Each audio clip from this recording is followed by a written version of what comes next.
Muy buenas noches con todos. Soy Yasmín Quispe, ingeniera ambiental, integrante del programa de interacción ambiental del capítulo de Ingeniería Sanitaria y Ambiental del Consejo Departamental de Lima del Colegio de Ingenieros del Perú, presidido por el ingeniero Marco Antonio Ramírez Chávez. Agradecemos su presencia en el ciclo de conferencias de actualización profesional en seguridad y salud en el trabajo. Quien moderará esta conferencia será Mariel Simeón Sánchez, ingeniera ambiental por la Universidad Alas Peruanas y estudiante de maestría en regulación, gestión y economía minera de la Pontificia Universidad Católica del Perú, con experiencia en consultoría ambiental en la elaboración de instrumentos de gestión ambiental para proyectos de Greenfield y Brownfield del sector minero, a quien le cedo el uso de la palabra. Muchas gracias, Yasmín. Agradecemos su presencia en este segundo día del ciclo de conferencias de actualización profesional en seguridad y salud en el trabajo. De parte del capítulo de Ingeniería Sanitaria y Ambiental y del Consejo Departamental de Lima del Colegio de Ingenieros del Perú, sean bienvenidos. Esta conferencia consistirá en la exposición del tema 2, denominada Medición de vibración en equipos de minería. Al término tendremos una ronda de preguntas, las cuales mediante el chat pueden ser formuladas por ustedes, participantes y público en general. Finalizando, se darán unas palabras de cierre. Asimismo, les invito a compartir esta transmisión en vivo. En esta oportunidad tendremos como expositor a José Eduardo Tualino Guayanay, bachiller de Ingeniería de Higiene y Seguridad Industrial, con estudios de posgrado en Sistemas Integrados de Gestión, especialización en Salud, Seguridad Ocupacional, implementador de sistemas de gestión de seguridad y salud en el trabajo, especialista en evaluación y control de riesgos laborales, consultor en higiene industrial y ergonomía y entrenador del Instituto de Seguridad Minera. Buenas noches, le cedo el uso de la palabra. Muy buenas noches. Muy buenas noches con todos y cada uno de ustedes. Bueno, vamos a empezar el día de hoy con esta ponencia. Vamos a revisar rápidamente todos los aspectos involucrados con este agente físico que es la exposición a vibraciones en humanos. Vamos a empezar reforzando primero la competencia de la higiene ocupacional. La higiene ocupacional, la disciplina encargada, de acuerdo a la definición de la AIOHA, es la disciplina encargada de anticipar, reconocer, evaluar y controlar los riesgos. Los riesgos asociados en el ambiente de trabajo. Hoy en día se aprecia mucha participación de diversos profesionales realizando, ¿no?, actividades de prevención, y eso es importante. De hecho, en nuestro país necesitan muchísimos profesionales, ¿no?, dedicados a la prevención tanto de los accidentes como de las enfermedades ocupacionales. Y una buena fuente de referencia para informarnos un poco más es justamente revisando, ¿no?, la página de la AIOHA.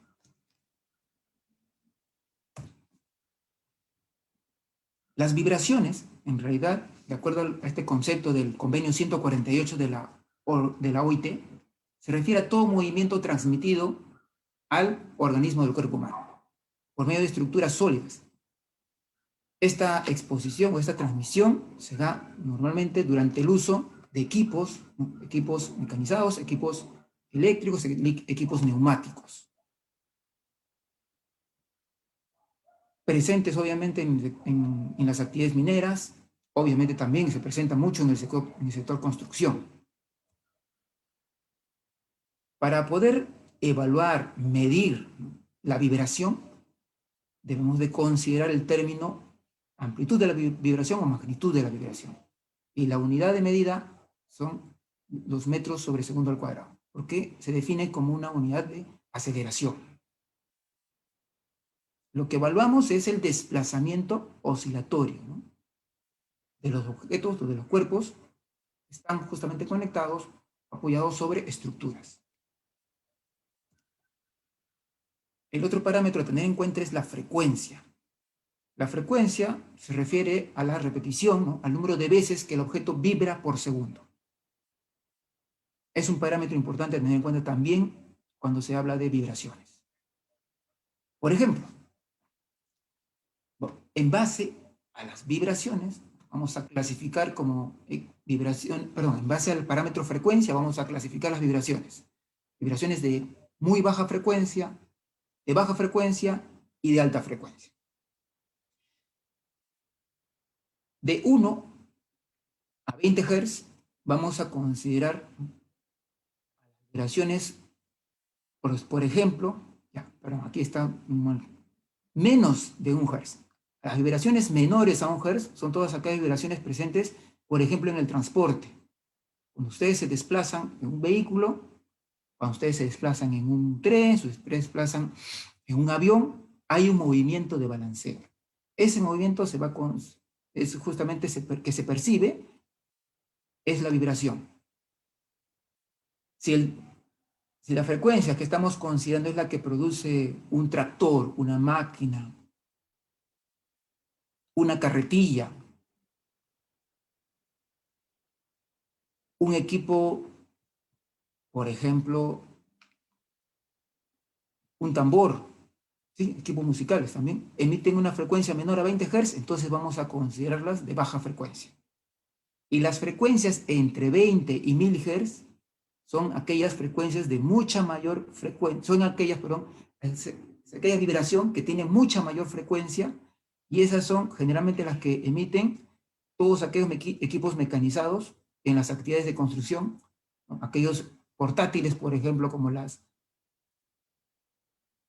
perforadoras, rotomartillos, desbrozadoras, lijadoras, motosierras, etc. Los martillos neumáticos, de repente, muchos se aprecia en las vías públicas. ¿Por qué nos interesa evaluar o conocer más de las vibraciones? Esta información que comparto es la que ha publicado la Agencia Europea de la Seguridad y Salud en el Trabajo. Esta agencia ha publicado una información, ya desde varios años viene haciendo seguimiento, ¿no?, hacia los efectos, ¿no?, en el organismo, o diversas lesiones ocupacionales o enfermedades ocupacionales.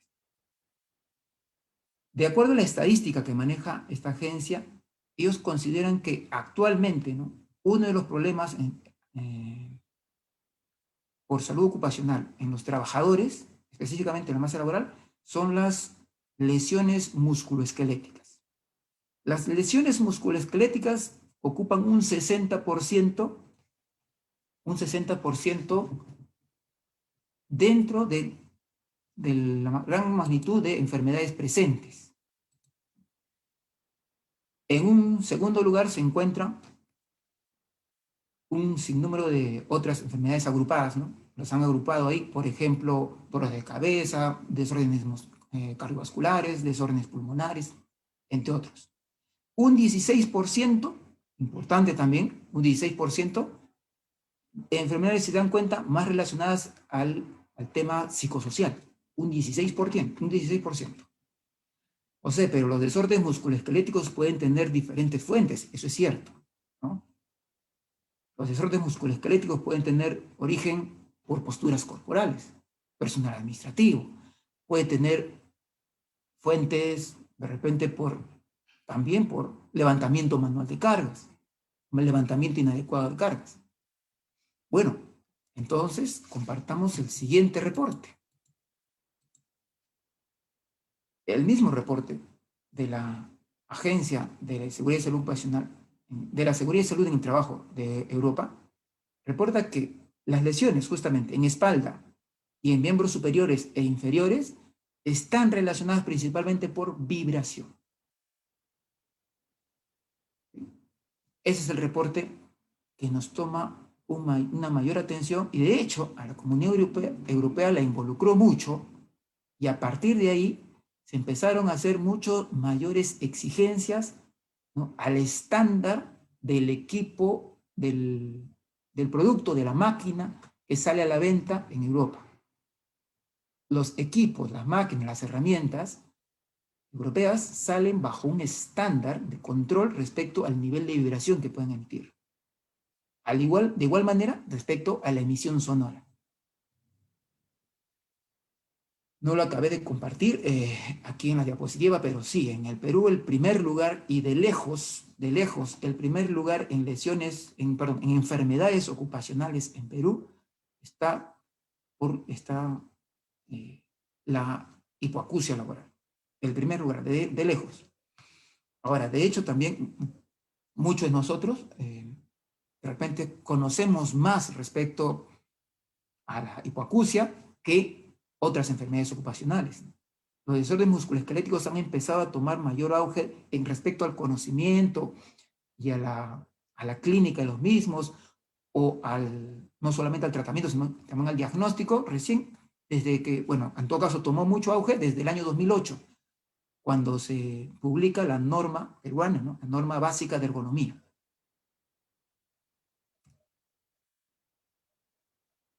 Considerando que hay diferentes niveles de frecuencia, vamos a relacionar justamente los niveles de frecuencia con, ¿no?, la exposición laboral. Si yo al sentarme en un bus percibo un nivel de vibración, si yo al subir un avión percibo un nivel de vibración, ¿eso podría ocasionar una lesión? ¿Eso podría ocasionar una enfermedad?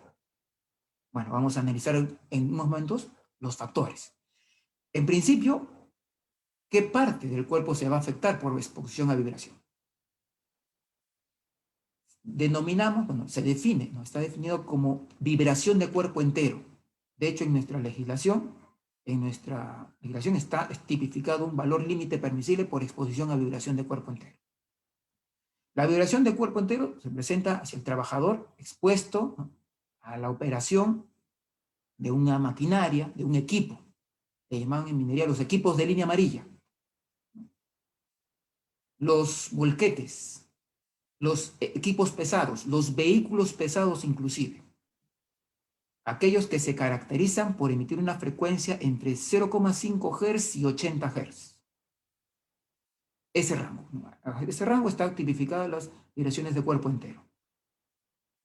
El límite permisible en Perú por exposición a vibración es 1,15 metros por segundo al cuadrado. Recuerdan que la magnitud, ¿no?, la unidad de medida, dijimos, era metros por segundo al cuadrado. Bueno, 1,15 metros por segundo al cuadrado. Tenemos aquí en imágenes justamente equipos mineros, ¿no? Ahora, como ustedes están viendo justamente en estas imágenes, hay 12, al menos en esta primera imagen, perdón, en esta primera imagen tenemos un equipo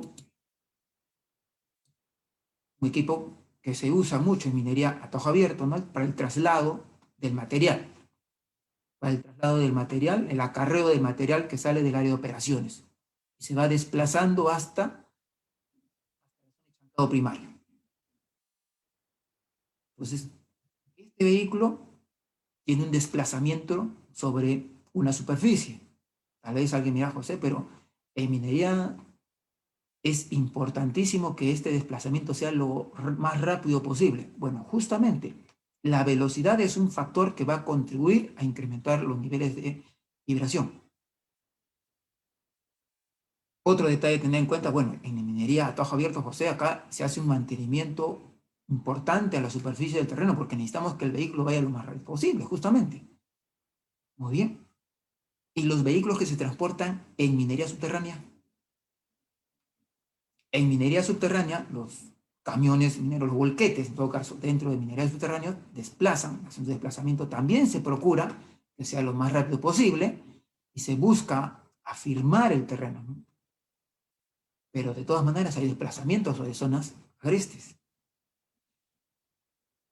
El equipo, por ejemplo, las palas mecánicas, las excavadoras, son equipos que también emiten vibración de cuerpo entero al operador de dicho equipo.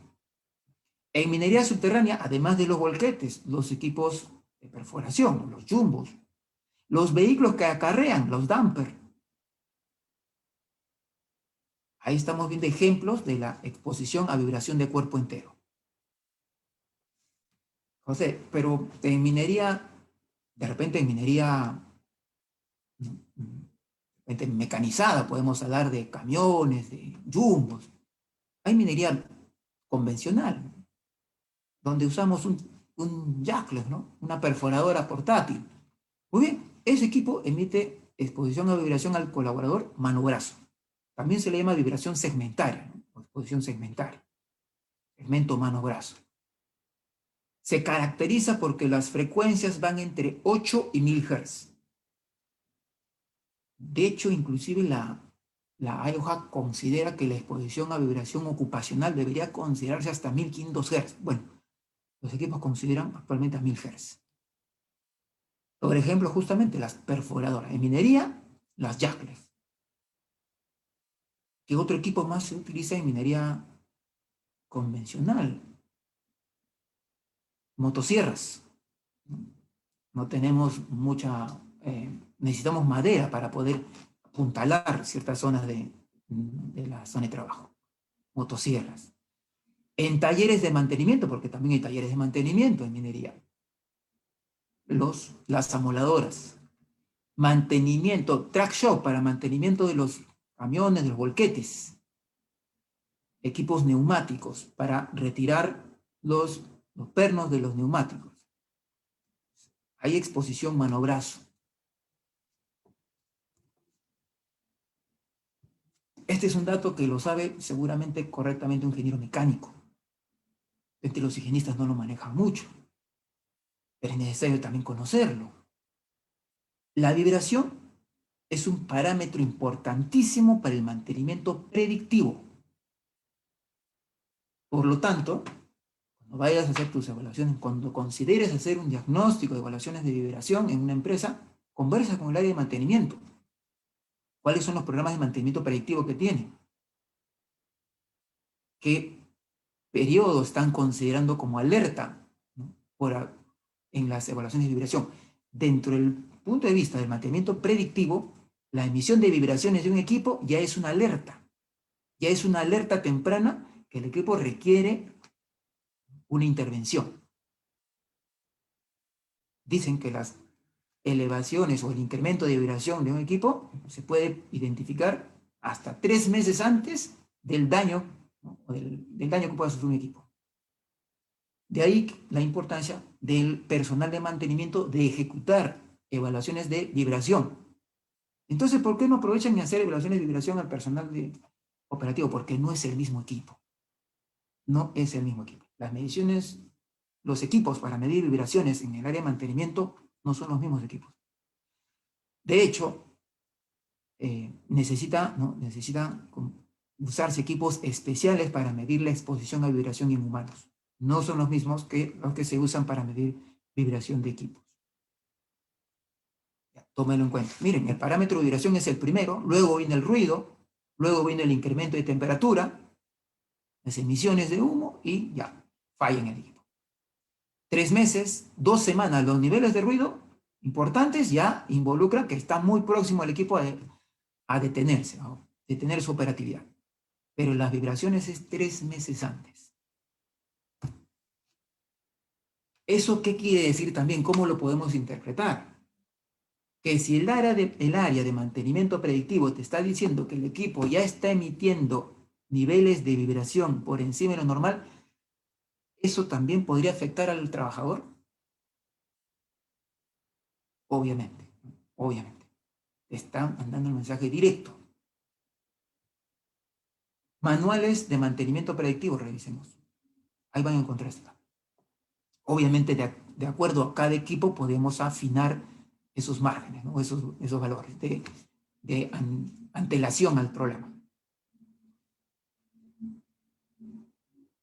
Decíamos de manera general, gruesa, ¿no? De los desórdenes musculoesqueléticos. Es un tema muy amplio. Específicamente, ¿qué tipo de lesiones podría generar la exposición a vibración? Bueno, se ha determinado, ¿no? Se han hecho comparaciones en evaluaciones, puestos de trabajo, que las deformaciones en las vértebras se pueden dar por justamente vibraciones a 4 Hz. Baja, ¿no? Baja frecuencia. ¿Se recuerdan? Dijimos entre 1 y 20 Hz eran bajas frecuencias. Daños en el sistema ocular, 10 Hz. Se agrava la circulación entre 3 y 6 Hz. Estamos hablando de la frecuencia, no de la intensidad, cuidado.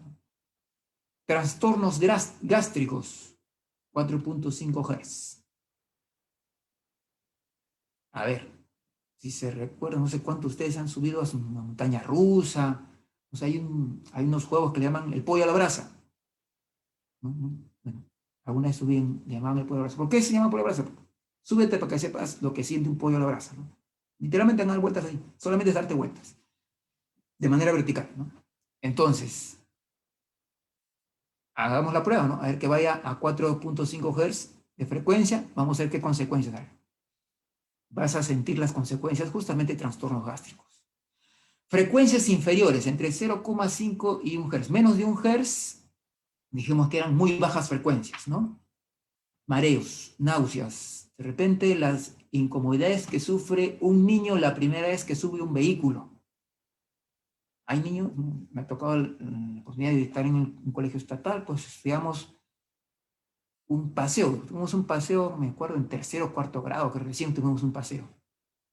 Y resulta que no íbamos a Ayacucho, no, era solamente hasta Huampaní. No habíamos llegado a Ñaña y un compañero estaba vomitando. Ñaña, con la justa, creo, 400 metros a nivel del mar. No, no era Soroche, obviamente. Que era, bueno, ahora lo entiendo, ¿no? La vibración del vehículo. Era un vehículo viejito también. Esas vibraciones pueden producir náuseas, mareos. La sensación que sufre un can. ¿Cuántos perritos suben a los vehículos? De repente, cuando un perrito tiene mucha costumbre en subir a un vehículo, feliz de la vida saca la lengüita por la ventana, ¿no? Pero, ¿qué pasa la primera vez que sufre un vehículo? Un can. Experimenten con sus mascotas a ver qué va a pasar, ¿no? Por si acaso lleven una bolsita. Efectos a la salud. Uno de los primeros efectos, por ambos lados, ¿no? Mientras que se descubra y se encuentra el origen del problema, era necesario tomar, mientras que no se conocía el origen del problema, no podíamos tomar acción, hasta que se descubrió el problema, ¿no? Se le llamó la enfermedad de los dedos blancos. Yo no tengo los dedos blancos, pero sí, se caracterizaba porque justamente empezaba a blanquearse la yema de los dedos, ¿no? Y poco a poco ese blanqueamiento iba bajando, ¿sí? Incrementando en tamaño, en área. El fenómeno de Raynaud, ¿no? Esta enfermedad se debe justamente a la poca, como dicen, efecto vascular, a la poca irrigación, ¿no? Llega poca cantidad de sangre justamente a la yema de los dedos. ¿Y por qué llegaría poca cantidad de sangre a la yema de los dedos? Que tenían los dedos hacia arriba, era pintor. No, era por el tipo de actividad, por exposición a vibración segmentaria. ¿Qué habíamos dicho que vibración segmentaria? Vibración mano-brazo. Raynaud, un apellido francés, ¿no? Sí, pues, un francés el que descubrió este fenómeno. Obviamente no fue muy popular su descubrimiento, no fue muy trascendente, bueno, no tuvo mucha repercusión al inicio. Aquí en Sudamérica se conocía muy poco, hasta que se empezó a evidenciar, ¿no? Recuerden que en Perú las enfermedades ocupacionales empezaron a estudiarse a partir de los 60 con mayor intensidad. Alguno me dirá, pero José Carrión, cierto, Carrión era un médico que estudió la afectación de un virus en personal que trabajaba en la construcción del ferrocarril del centro, ¿no? Ya, Perú solamente se dedicaba a una enfermedad productora de exposición biológica. En el Perú se empieza con mayor intensidad con la creación del Instituto Nacional de Salud Ocupacional, el INSU. Se empezó a estudiar exposición a metales. Se empezó a estudiar no solamente exposición a metales, también se estudió los efectos del polvo que ingresaba a los pulmones. Estratégicamente se ubicó, muchos estudios se realizaron en el centro del Perú, en los trabajadores mineros. Una de las características que se iba identificando en algunos trabajadores mineros justamente era el blanqueamiento de las palmas de las manos. En paralelo, en otro país aquí en Sudamérica, específicamente en Chile, se empezó también a identificar esta enfermedad de los dedos blancos. ¿En qué trabajadores? En el personal que realizaba tala de árboles. uno de los estudios más grandes, más importantes que hizo Chile en temas de salud ocupacional ya desde hace con bastante antigüedad fue justamente esta enfermedad de los dedos blancos en trabajadores, en leñadores, ¿no? Bueno, uno piensa en el leñador con su hacha, no, eran leñadores que usaban motosierras. Y esa exposición por la frecuencia, por la intensidad y mínimo o nulo control de la vibración que emitía el equipo, justamente iba presentando este color blanquecino. ¿Qué otra característica favorece, ¿no?, los efectos vasculares o condición del lugar? El frío. Ustedes saben, bueno, no podemos generalizar, pero por lo menos el 90% de las unidades mineras, si es que no es más, se encuentran en nuestra franja de la sierra, ¿no?, en la sierra del Perú.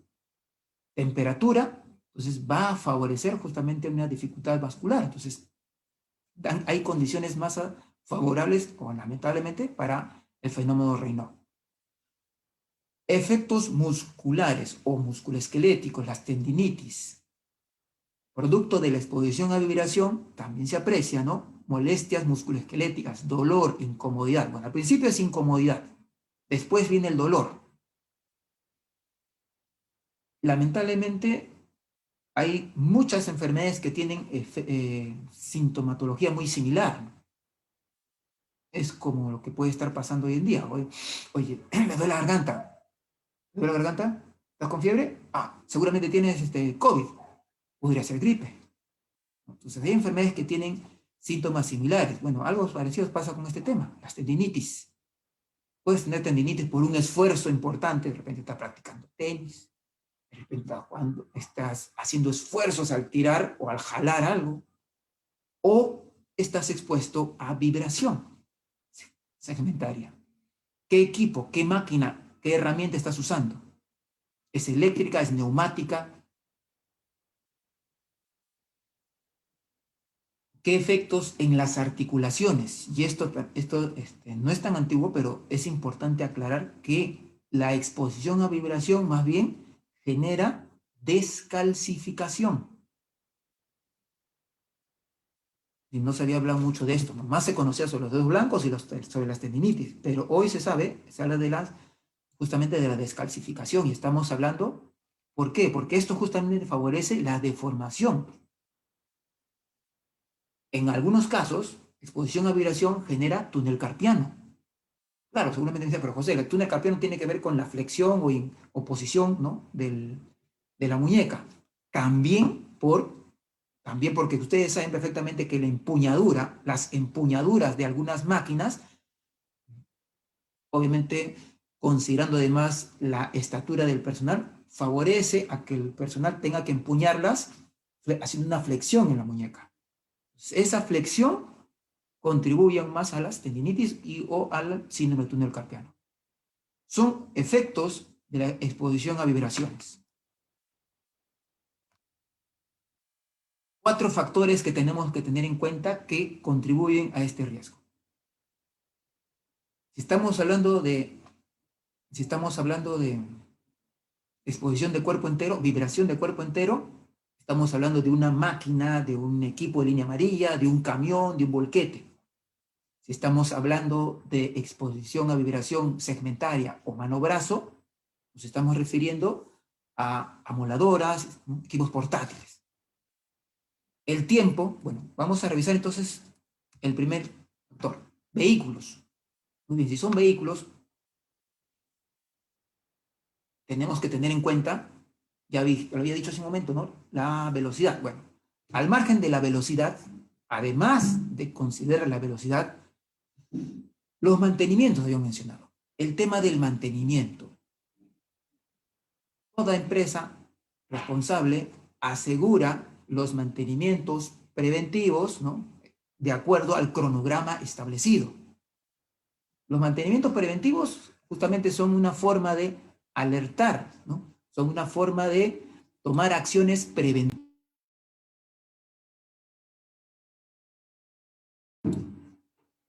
Perdón, ya. Decía que el mantenimiento preventivo tiene que ver con las acciones adecuadas para poder realizar un trabajo. Acciones para que el equipo que estemos usando no se vaya a deteriorar, no se vaya a malograr. Y de manera preventiva tomamos las acciones. Esto aplica para equipos, para máquinas, para camiones, ¿no? En todo sentido. Las condiciones, si estoy hablando de un equipo móvil, si estoy hablando de un camión, un volquete, estoy hablando de minería subterránea o minería a tajo abierto, la condición por donde se desplaza el vehículo. Y por este mismo motivo, cuando tú consideres las evaluaciones, también tienes que considerar, ya tomé como referencia un equipo, ¿no? Vamos a considerar el equipo CAT, código 2315. Ya, si tengo un camión, me puede servir como referencia para el resto. Bueno, depende. Depende si estás considerando, ¿no?, el desplazamiento de todos los equipos en esa zona de trabajo. Bueno, resulta que hay un número de equipos que se desplazan en diferentes condiciones. Entonces, también tienes que considerar el parámetro superficie del terreno por donde se desplaza el equipo. Eso quiere decir que también los equipos que tengan diferente mantenimiento y van a arrojar diferentes resultados. Es posible. En teoría, la empresa debería, ¿no?, respetar los mantenimientos preventivos. Eso de alguna manera asegura un nivel de control. El que la empresa no esté respetando por lo menos los mantenimientos preventivos, lamentablemente ya es una alerta, una mala señal. Y si frente a eso, en tu entrevista inicial, en tu inspección inicial, conversas con el área de mantenimiento y le preguntas qué estás considerando como parámetros para definir los mantenimientos predictivos, no, acá solamente hacemos mantenimiento preventivo. No hay mantenimiento predictivo.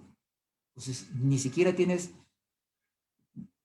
criterios para definir mantenimiento predictivo. Entonces, esos equipos están mucho más expuestos y posiblemente nadie esté tomando ninguna acción.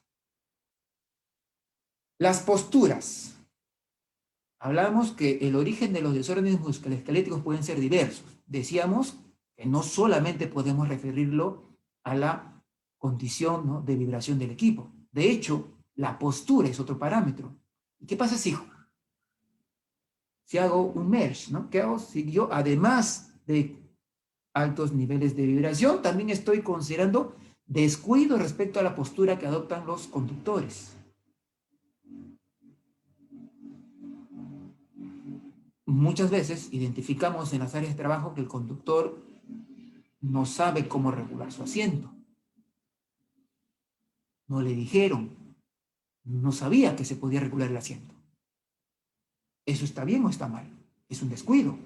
Si un trabajador no sabe cómo regular su asiento, ¿qué nos garantiza que esté tomando una postura adecuada?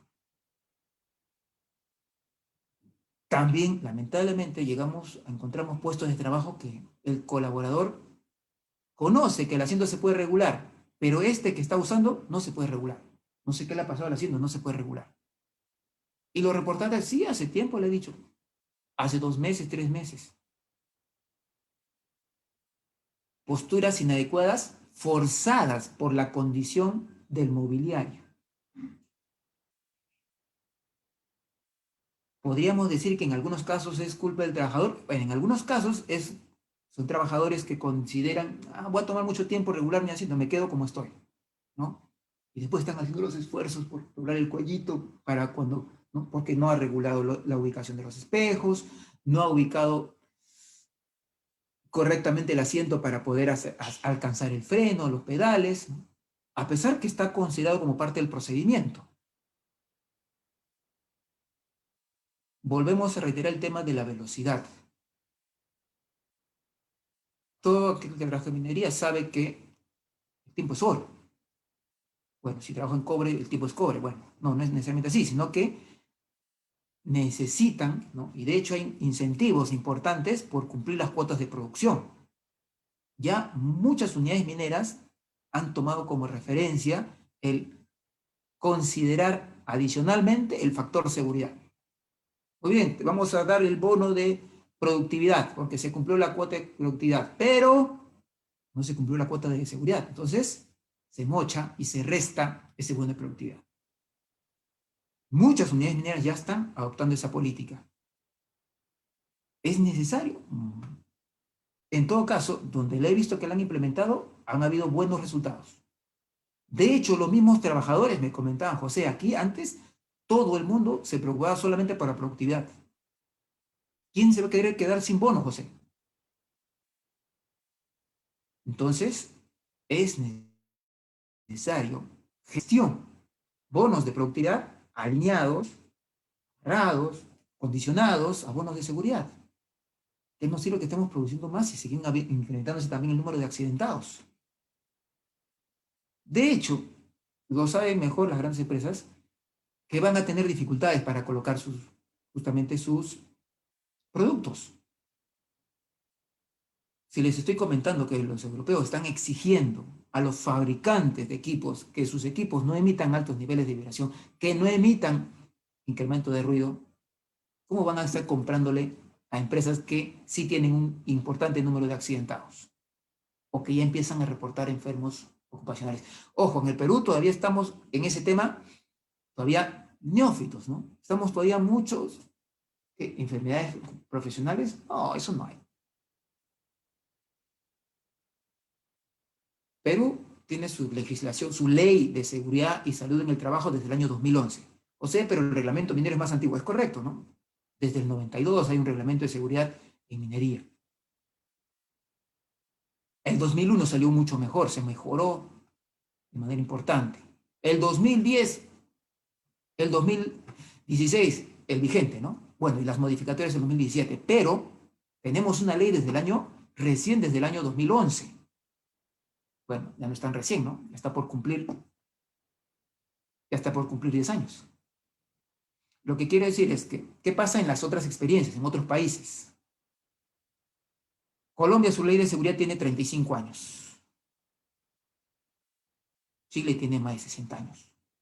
En esos lugares, con mayor antigüedad de vigencia de una ley, lo más frecuente son los juicios a las empresas.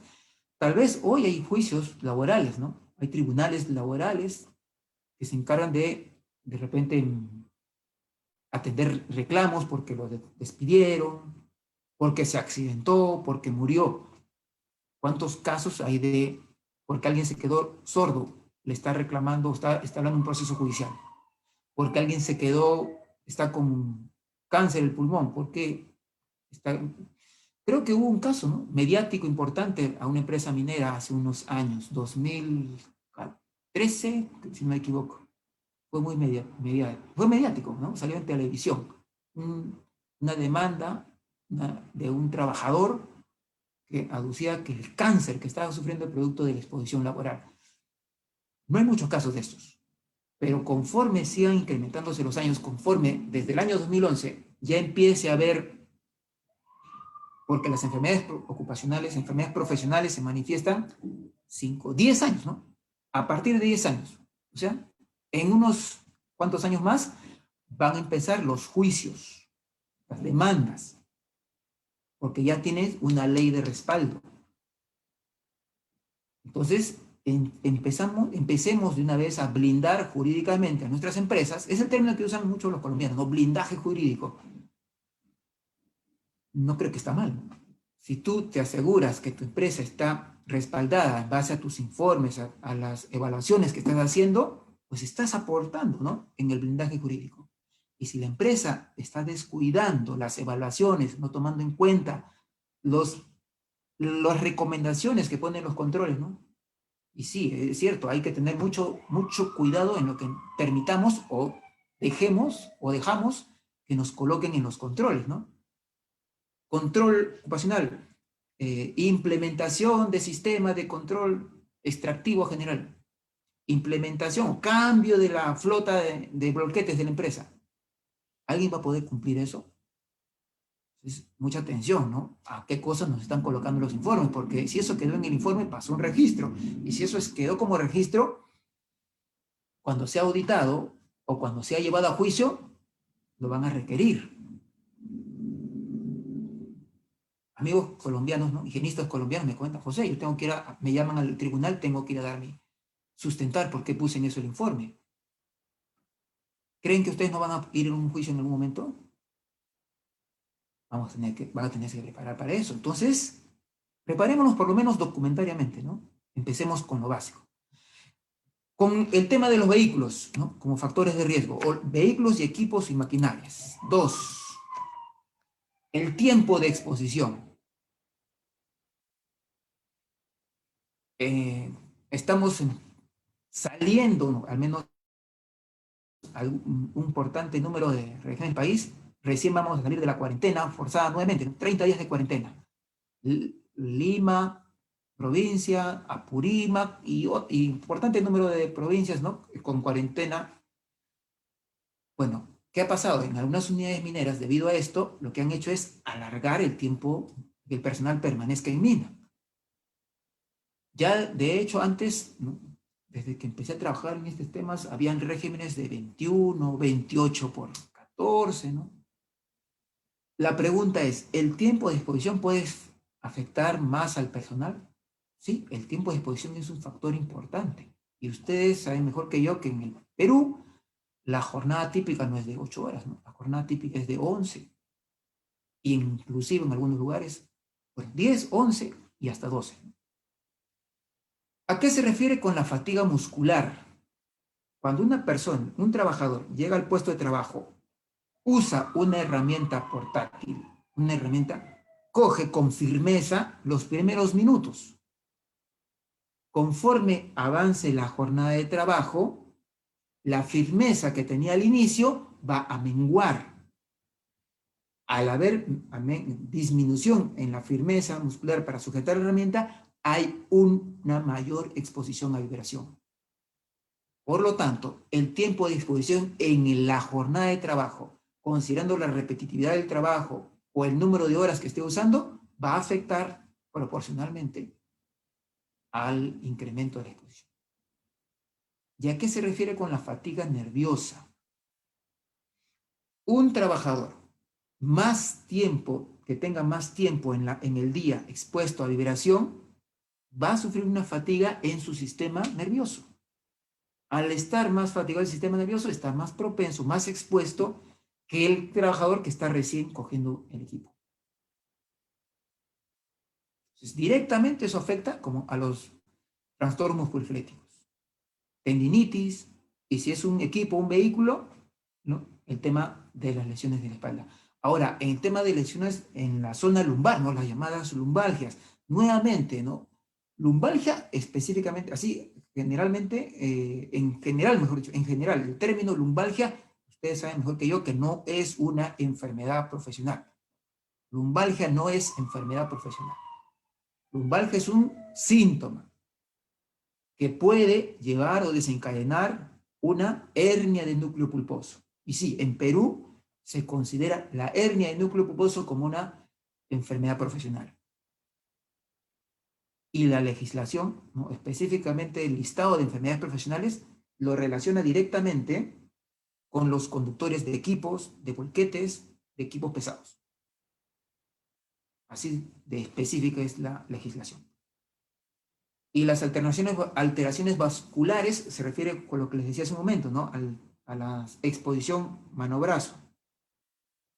Los niveles de vibración dificultan justamente la circulación y van apareciendo, ¿no? Los dedos blancos. Factores ambientales que no deben descuidarse tampoco. La temperatura. ¿Qué favorece las lesiones, ¿no? Los dedos blancos? ¿Mayor temperatura o menor temperatura? Menor temperatura. Así es. La menor temperatura hace justamente que los poros se cierren, favorece la disminución del flujo sanguíneo, porque el cuerpo por naturaleza busca conservar el calor interior, entonces hay una vasoconstricción natural, ¿no? Como medio de defensa ante el frío. Por lo tanto, al estar expuesto a vibración esa mano, ese brazo, está más propenso a sufrir lesiones. La enfermedad, ¿no? El síndrome de Raynaud. De igual manera, humedad. El lugar ¿en qué lugar? ¿En qué ubicación? ¿En qué ubicación estamos hablando? Ubicación geográfica. Nuevamente, ¿no? Toda la 90% de las actividades mineras en Perú se encuentran en la sierra, ¿no? Por lo menos encima de 3.000 o de 3.500 metros por nivel del mar. Mi zona de trabajo, mi lugar de trabajo, ¿en qué condiciones está? ¿Cuántas veces no hemos encontrado, ¿no?, al perforista, ¿no?, este hombrecito, o a sus dos hombrecitos, ¿no?, porque van siempre entre dos, ¿no?, al hombrecito, ahí con su jackleg ahí, el hombre sudando, con su cuerpo empapadito, no solamente por el sudor, sino por el agua que sale del inyector. Las manitos mojadas. Humedad, temperatura. ¿Cuántas veces no se trabaja en minería caminando sobre el agua? O sea, hay condiciones que a veces no se toman en cuenta en el trabajo. Hay que tomar en cuenta también por los otros riesgos a los que exponemos al trabajador en esas condiciones de trabajo. Se mojó, tiene que cambiarse. Se le debe dar tiempo al trabajador para que se cambie, no puede estar con la ropa mojada. Muchos trabajadores yo los veo llevar con su bolsita, no llevan su ropita porque saben que una cosa afuera de la mina hace mucho frío, y es cierto, a veces en ciertos niveles de profundidad hace más calor, eso es cierto, ¿no? Pero también el estar mojado pues está favoreciendo la humedad. Y las labores en superficie sí estarían expuestas a las condiciones climáticas, ¿no?, al frío. Factores personales. Somos diferentes. Los seres humanos somos diferentes, por lo tanto tenemos diferentes predisposiciones a patologías. Diferente predisposición.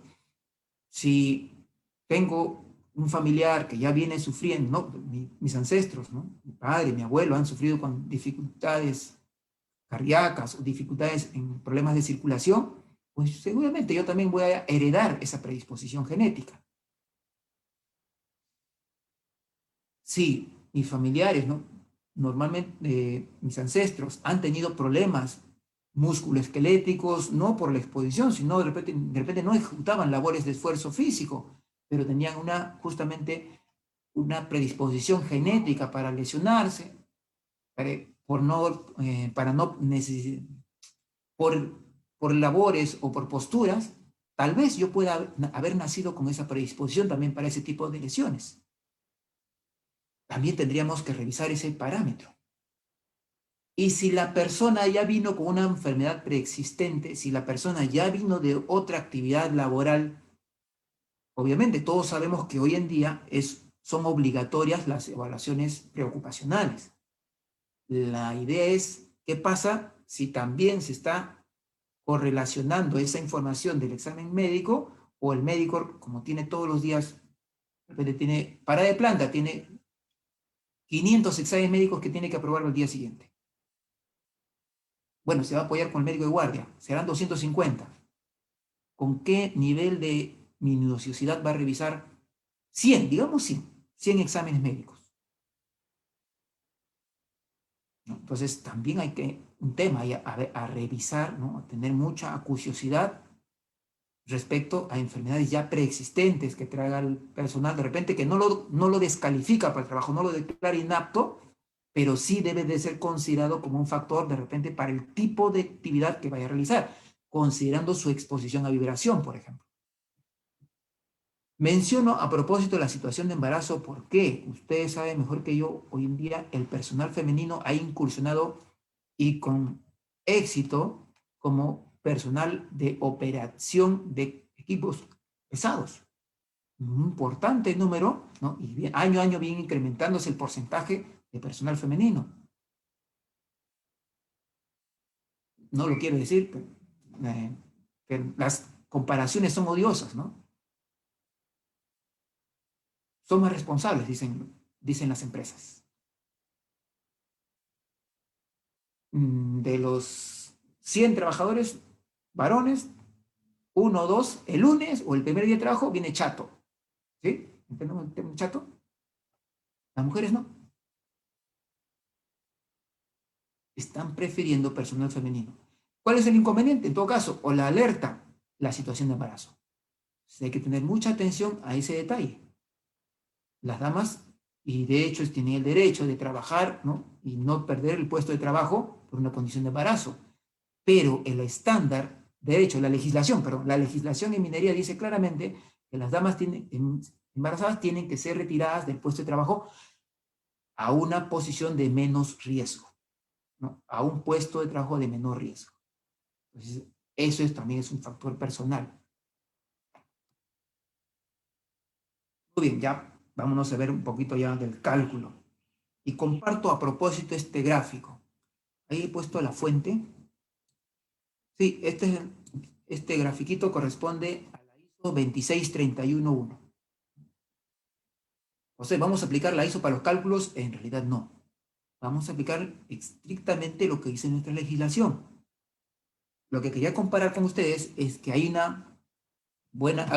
todo caso, una feliz coincidencia entre el criterio que se ha adoptado en nuestro país, porque al menos se ha considerado, ¿no?, los mismos criterios que la ISO 2631 al menos para la definición de la dirección de la vibración. ¿Se dan cuenta? Hacia arriba es el eje Z, hacia la mano izquierda el eje Y hacia el frente el eje X. Si vamos a evaluar vibración de cuerpo entero, ustedes saben que hay que usar un sensor, ¿no?, el sensor tipo plato, el cual debe estar ubicado dependiendo del puesto de trabajo, ¿no? Si el trabajador va a trabajar de pie, lo ubicaremos en los pies. Si va a trabajar sentado, el punto ideal sería ubicarlo en su asiento. ¿En qué posición utilizaríamos esto? Bueno, en todo caso, en minería no he encontrado esta posición, pero sí en todo caso, exposición a vibración en embarcaciones. No será durante el trabajo, pero no será durante el descanso. Este es el gráfico, ¿no?, la coincidencia con nuestra legislación. Hacia la mano izquierda el eje Y, hacia arriba el eje Z y hacia el frente el eje X, perdón, ¿no? Este es de acuerdo y coincide con la ISO 1631, nuestro reglamento, ¿no? El Decreto Supremo 024-2016 y sus modificatorias en el Decreto Supremo 023-2017, ¿no? El nombre completo es así. De acuerdo, nuevamente, a nuestro reglamento, el cálculo involucra, en principio, determinar, ¿no?, el puesto de trabajo. Hay que determinar el puesto de trabajo. Y dice en la legislación, ¿no?, que debe ubicarse en la zona de contacto.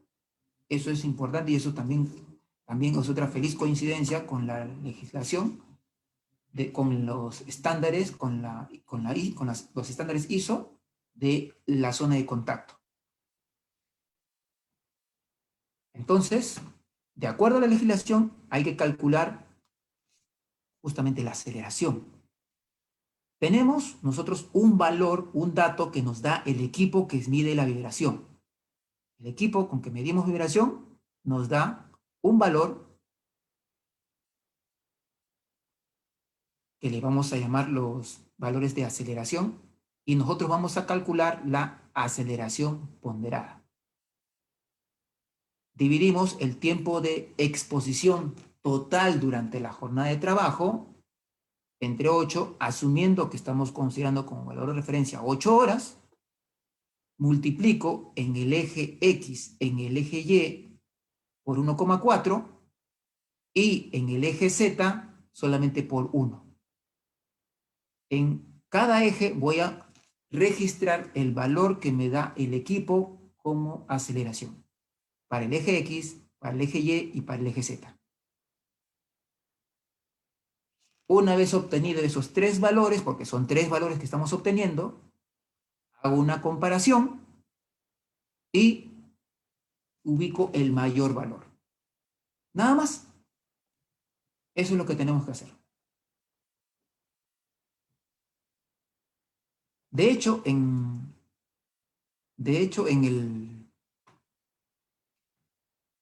el reglamento aparece esta fórmula. Aparece esta fórmula. Esta justamente es una copia del reglamento.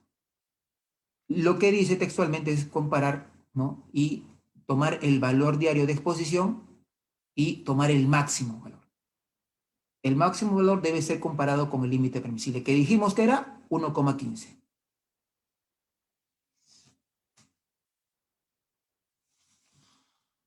Vamos a evaluar la exposición a vibración de un agricultor que conduce un tractor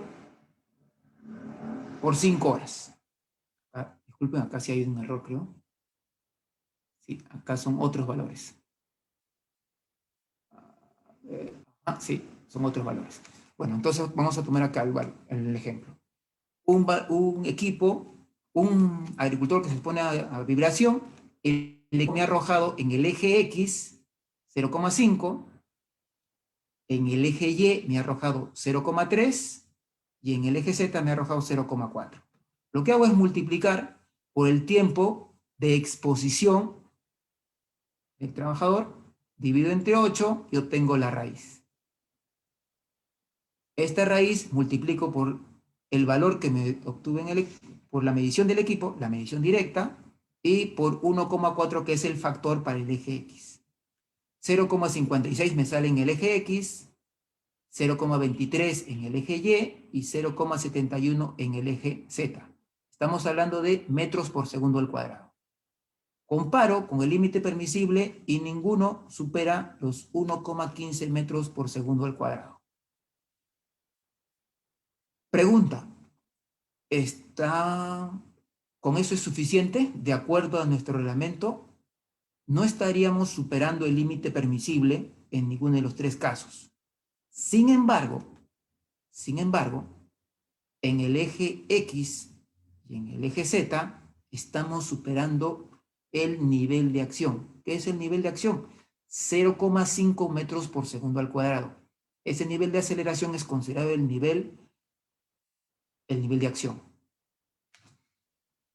¿Qué pasaría si es que esta es la exposición que sufre un equipo, un camión que se desplaza a interior mina? De hecho, en interior mina he encontrado valores un poquito más elevados que estos, por la condición, ¿no?, del terreno. ¿Qué pasa si estamos hablando aquí, ¿no?, de 0,7, 0,5? Si estamos hablando mayores a 0,5, estamos hablando por encima del nivel de acción, por lo tanto, la empresa tiene que empezar a tomar acción. En unos minutos vamos a ver ejemplos de acciones de control que se deben de considerar. En la fuente, en el medio, de repente en la superficie por donde se traslada, de repente revisar los programas de mantenimiento preventivo del equipo, revisar las condiciones del asiento. Bueno, vamos a revisar eso en un minuto. Lo que voy es a este dato en particular, 0,71. En nuestro país, reitero, y lo puedes revisar en el reglamento de minería, es 1,15 el límite máximo permisible. Pero si esto fuera el valor de un conductor de camión volquete en interior mina, y reitero, hay valores ligeramente mayores a este, entonces sí habría un problema. Si este trabajador resulta que en unos años reporta hernia de núcleo pulposo, en nuestro país, la hernia de núcleo pulposo está considerada una enfermedad profesional. Y si tú revisas la RM, la resolución ministerial 148 del año 2008 del Ministerio de Salud, además de decirte que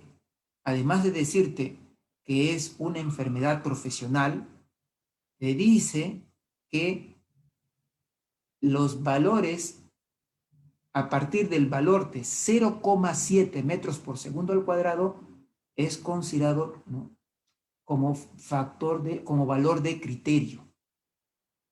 Es decir, si yo le sumo la situación de que el trabajador está con hernia de núcleo pulposo, y lo segundo, no dice con qué antigüedad, dice hernia de núcleo pulposo, y se evalúa y tienes una exposición a vibración con mayor a 0,7, como es el caso, porque basta que uno de los parámetros supere y es el valor con que se compare, entonces ese trabajador puede reclamar enfermedad profesional.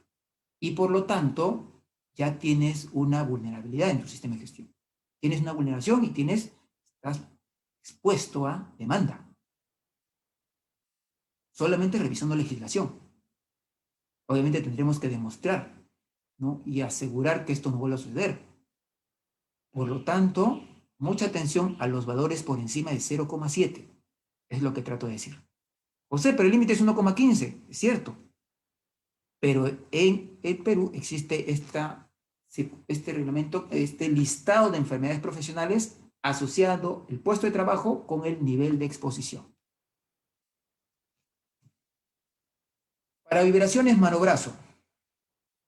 Para vibraciones mano-brazo, ahí está, de acuerdo al reglamento. Acá está propuesto, quería dejar 1,15, dice el reglamento, ¿no? Y nivel de acción, 0,5, de acuerdo al reglamento de minería, ¿no? La guía 3 de nuestro reglamento de minería. Tiene coincidencia con lo que dice, ¿no?, la directiva europea. Vamos a ver que no siempre, ¿no? En unos minutos vamos a ver qué pasa con la exposición mano-brazo. En cambio, para mano-brazo, en el Perú tenemos estas tablas que son muy similares a las chilenas, ¿no? Bueno, en todo caso eran, porque ya en Chile también ya se modificó el reglamento. La exposición de 4, dicen, ¿no?, de 4 horas a menos de 8 horas. 2 horas a menos de 4 horas y 1 hora a menos de 2 horas. Al menos acá estamos considerando todos los valores, ¿no? Un error en la RM375 es que están descuidando algunos valores porque dicen entre 4 y 8, entre 2 y 4, ¿no? Bueno, al menos aquí estamos involucrando los valores. En todo caso, aquí se olvidaron de mencionar 8, ¿no? Menos de 8 horas. ¿Y si son 8 horas? Bueno, ahí están los valores. Esto es estrictamente los límites máximos permisibles por exposición a vibración segmentaria, exposición a vibración mano-brazo, de acuerdo a nuestra legislación. Y aquí está, de acuerdo a justamente lo que estaba comparando, ¿no? Acá. Si para cuerpo entero consideraron la directiva, ¿no?, del 2002 de la Comunidad Europea, no se consideró para mano-brazo.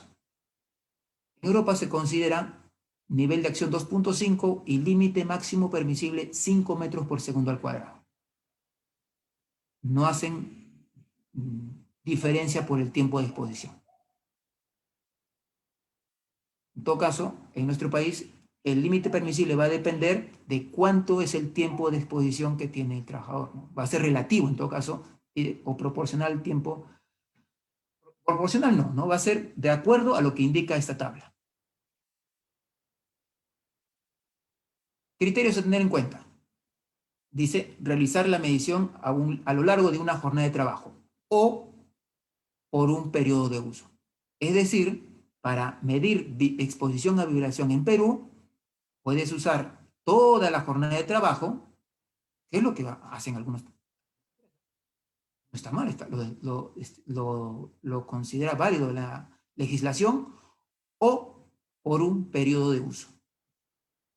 ¿Cuánto será el periodo de uso? Dependerá del tiempo que lo use el trabajador del equipo. Una vez realizado eso, hay que obtener las aceleraciones ponderadas en cada eje. Y este es un detalle que a veces algunos lo descuidan. Pensamos que solamente es tomar el valor y comparar el valor directamente con el límite permisible, pero nos estaríamos saltando este detalle. Calcular las aceleraciones ponderadas. Y considerar el tiempo de exposición diaria. Recuerden que el tiempo de exposición diaria va a servir para poder, acá está, duración total diaria de la exposición, para poder saber con qué límite permisible lo voy a comparar. ¿Listo? Ya. Aquí es lo que quería que comparemos. Son dos imágenes, ahí están las fuentes. Esta es la foto que aparece, la imagen que aparece en nuestro reglamento. El eje X, el eje Y, el eje Z. El eje Y en dirección hacia la derecha. El eje X al frente, el eje Z perpendicular, ¿no?, o mejor dicho, a lo largo de la fuente de vibración, ¿no?, atravesando la fuente de vibración. Otros le dicen también entrante al eje de vibración. En cambio, de acuerdo a la ACGIH, ¿notan la diferencia? El eje X es perpendicular, el eje Z, perdón, es perpendicular, el eje Z perpendicular, el eje X va justamente atravesando, ¿no?, a lo largo de la fuente de vibración, y el eje Y va hacia la izquierda. Coincide en todo caso con lo que mencionamos hace un rato, ¿no? Cuando hablábamos de cuerpo entero, también el eje Y iba hacia la izquierda. Pero cuando hablamos de exposición mano-brazo, cambió de dirección. Va en sentido contrario. Esto tienes que tener en cuenta cuando ubiques tu sensor para medir vibración. Son criterios que debes tener en cuenta. Tienes que ubicar el sensor que tenga adecuado a esta consideración que está exigiendo el reglamento. Diferente, ¿no? No es lo mismo. Esta es la metodología que establece la CGH, el criterio de CGH, y esta es lo que establece nuestro reglamento. Recuerden que en Perú tenemos la otra fuente, que es la resolución ministerial que hablamos hace un rato, ¿no? La 375 del año 2008, la norma básica de ergonomía, que también habla sobre límites de exposición a vibración, pero lo malo es que no mencionan imágenes, no se aprecian imágenes para considerar los ejes. Ahora sí, vamos a ver este ejemplo para determinar la exposición en un periodo de 8 horas. Vamos a considerar un tiempo de 8 horas de trabajo, una jornada de 8 horas, pero una exposición por el uso de amoladora, una exposición de solamente 4 horas. 4 horas. Tengo el parámetro X, Y y Z. Estos 3 valores, reitero, se obtienen del equipo, por medición directa usando el equipo. La respuesta involucra en el eje X. ¿Por qué estás aplicando el cálculo, José? Porque hemos dicho, hemos leído justamente obtener las aceleraciones ponderadas en cada eje. Por lo tanto, ponderamos respecto al tiempo de exposición. 4, que es lo que se expone en el día, sobre 8, que es la jornada diaria. Raíz multiplicado por el valor que se obtuvo en el eje X. Si se dan cuenta, aquí ya no hay factor de ponderación, ya no hay 1.4. Está directamente el valor por la raíz del tiempo de exposición sobre el tiempo de referencia. 1,34, 1,24, 1,98. Dijimos que eran 4 horas, por lo tanto el límite permisible era 4 metros por segundo al cuadrado. En ninguno de los casos estaríamos cerca al límite máximo permisible. Ese es el cálculo, respetando estrictamente lo que dice nuestra legislación y sin olvidarnos de considerar las aceleraciones ponderadas. ¿Ya? Porque eso es lo que está exigiendo el reglamento, considerar las aceleraciones ponderadas. Resulta que nos hemos dado cuenta que los equipos están sobrepasando los límites permisibles. Entonces, ¿qué debo hacer? Recomendaciones que ustedes pueden revisar, ¿no?, y que también las considera la Agencia de Seguridad y Salud Ocupacional, ¿no?, la Agencia de Seguridad y Salud en el Trabajo de Europa, ¿no?, la EU-OSHA, ¿no? Balanceo de ejes rotatorios. ¿Qué tiene que ver con eso? Si es un equipo, una máquina, hay que ubicar dónde están los ejes rotatorios. Hay que ubicar y balancearlos para que su ubicación sea lo más céntrica posible, para que sea uniforme la transmisión de vibración. Al haber uniformidad en la transmisión de la vibración de un equipo, una máquina, hay justamente menos inconvenientes en reverberancia o en dificultades que van a afectar con mayor intensidad de vibración al resto del equipo. Entonces, ubicar las fuentes de vibratorio estableciendo ejes, ¿no?, ejes, ubicarlos homogéneos, en distancias homogénicos o de manera simétrica. De esa manera compensas. Un equivalente a esto es, por ejemplo, ¿Qué hacen al abordar un bote? ¿Qué ha pasado cuando has subido un deslizador para viajar en selva? ¿Pueden subirse en cualquier lugar, en cualquier orden? No. De hecho, el patrón o el que está dirigiendo la embarcación dice, a ver, señor, usted se ubica allá, usted allá, usted allá. Primero va llenando estratégicamente los extremos para ir balanceando. A ver, usted lo vea más gordito, y usted póngase más acá. Eso también aplica en vibración. Balanceo. Velocidad. No se puede seguir exigiendo velocidad a los trabajadores. No se puede seguir exigiendo velocidad a los conductores. Un conductor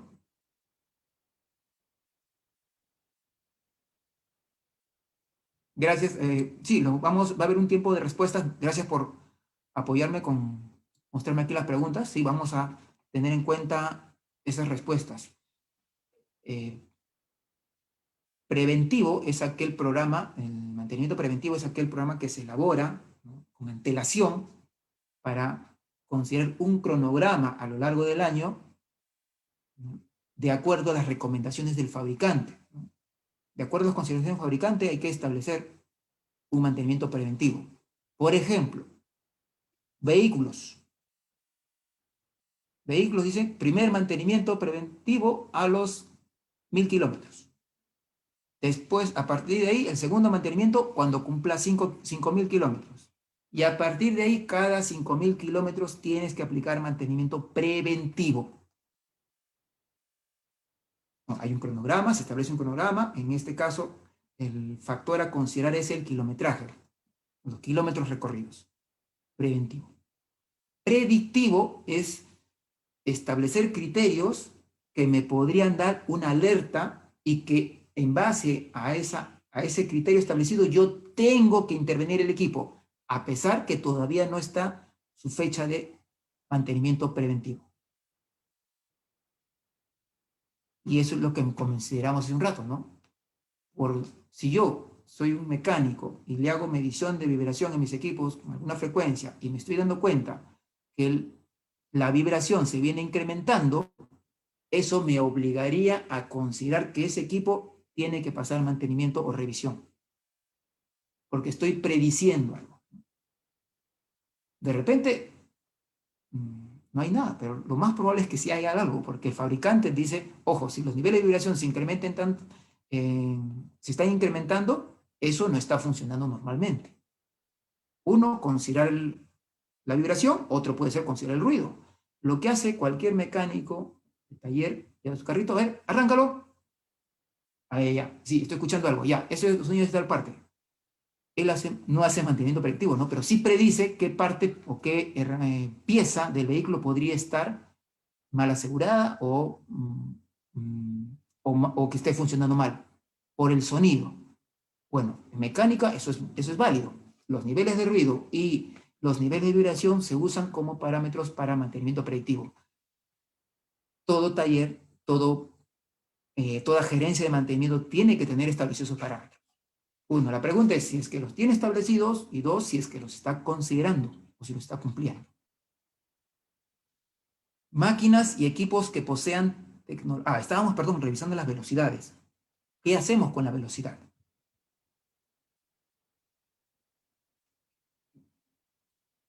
No sé ustedes, pero ya habíamos conversado, ¿no? Ya les había comentado de la presión que tiene el área de operaciones por cumplimiento, ¿no? Por cumplir su cuota. Hay una presión importante. No puede, dice, puede pararse cualquier área de la mina, pero menos operaciones. Los camiones mineros no pueden parar. De hecho, van a mantenimiento y regresan al toque. Por si yo fuera el conductor, está bajando y ya está subiendo el otro, ya debería estar subiendo el otro conductor. Como les digo, hay cuotas, ¿no? Hay cuotas que buscan siempre cumplir o rebasar expectativas. De hecho, hay exigencias también desde el extranjero por alcanzar esas cuotas. Entonces, lo correcto o la gestión más adecuada es alinear esas cuotas de productividad con también cuotas de seguridad. No se puede permitir beneficiar por cuota de productividad si es que no se ha cumplido la cuota de seguridad. Máquinas y equipos que posean tecnologías de amortiguamiento y aislamiento. Como les comentaba, esto ya es una exigencia en Europa. Todos los equipos salen con una permisividad de vibración, con un nivel de vibración ya definido por el fabricante. Lo que debe de cumplirse es el mantenimiento de esos niveles.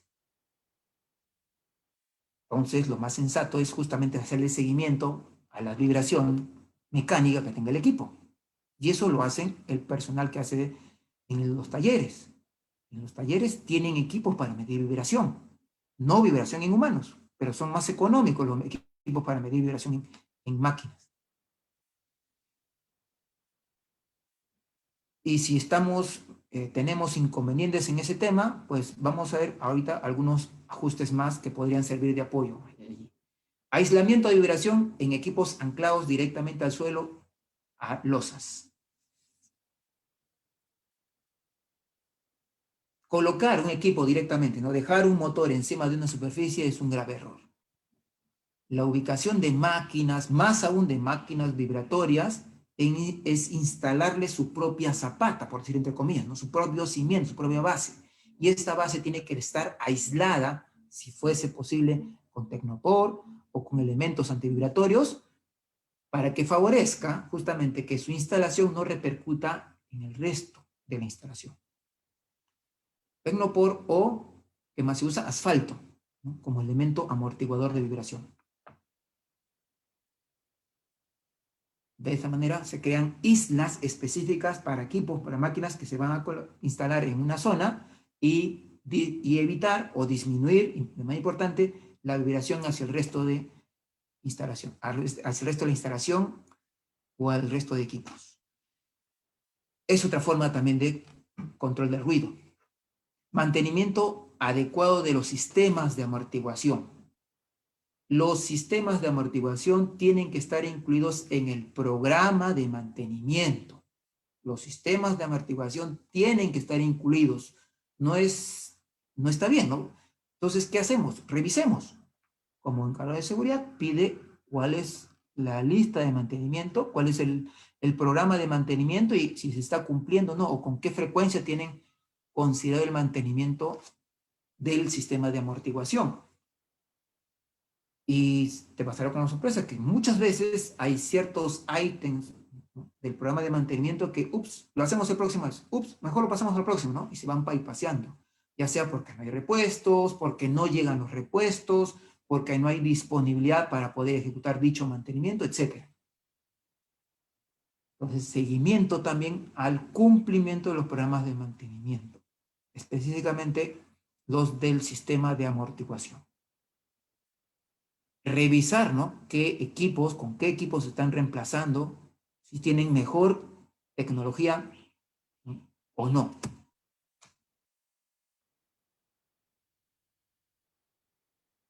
Los elementos de amortiguación, a esto nos referimos, ¿no? Si estamos usando máquinas, herramientas, portátiles, los equipos desde que fueron comprados trajeron implementados unos elementos que servían como amortiguación, ¿no?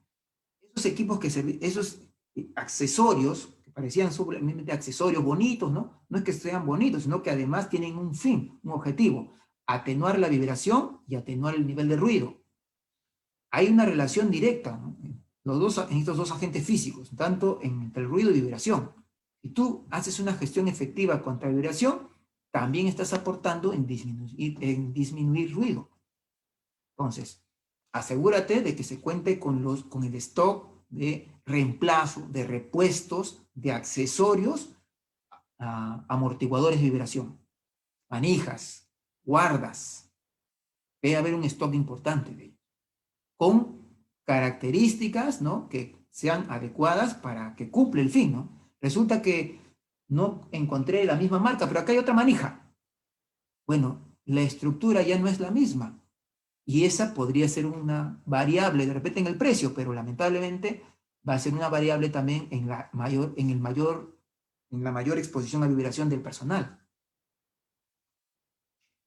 Hoy en día, de hecho, es una tendencia, ¿no?, el uso de los equipos de control remoto. De hecho, hay un porcentaje importante de equipos de camiones en esta nueva unidad minera que va a haber en Quellaveco, que van a ser tripulados, ¿no? Que van a ser no tripulados, se va a ser manejados por control remoto. De hecho, aquí en Lima tenemos ya un tren subterráneo que está haciendo, ya llegó el tren y que va a ser justamente también manejado por control remoto. No va a haber exposición al conductor. Es una tendencia. De hecho, también hay tecnología para reemplazar los supervisores, por si acaso, ¿no? Algunos me dicen, José, los drones van a reemplazar a los supervisores. No sé, de repente. Es posible. No lo creo, ¿no? Bueno, no lo creo. Entonces estoy exagerando. Pero lo que sí es cierto es que ya hay mucho equipo en minería que se está usando a control remoto. En todo caso, también como factor adicional, ¿no? Inmediatamente revisar qué tal condiciones tienen los manubrios, los manuales, si es que no están generando otra condición disergonómica para el operador de dicho equipo.